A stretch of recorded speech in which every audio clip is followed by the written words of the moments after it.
Interesting you talk about startups there, and that I think, in the era that we're living in an era where some of the larger vendors have been apparently left behind by some of the newer startups and newer companies. Yeah. I mean, there's sort of the chattering class claims like, oh, the legacy vendors are dinosaurs, the startups are on the way up. But and so when you talked about this scenario, you definitely said that there's some startups involved in this. So does this whole idea of this integration, this is good for startups? Oh, I think it's good for startups. And one of the things that I see happening that's happened a lot in the Valley is this concept of, better together partnerships, right? People that are doing best of breed things, but they come together. So for example, the other day I was looking at a press release from Salesforce and Box.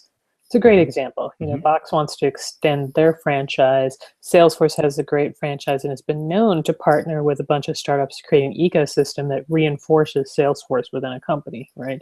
So that's one example of you seeing that happen. I'm seeing that both software and platform companies are doing the same thing. So I think there's room for both. And what I think is happening now that's probably better for organizations is that larger vendors have gotten the memo, Uh-huh.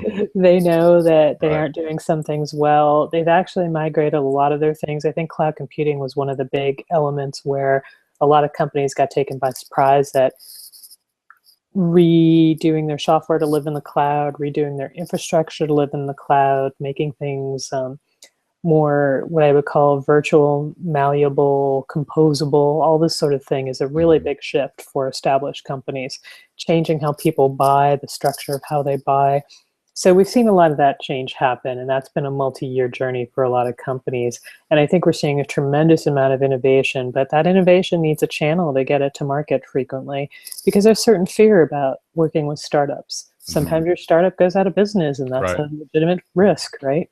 So how do you mitigate that risk? And some of how you mitigate that risk is making sure that your startup has a good partner that it could be working with that might be an acquisition opportunity for it or something else, right?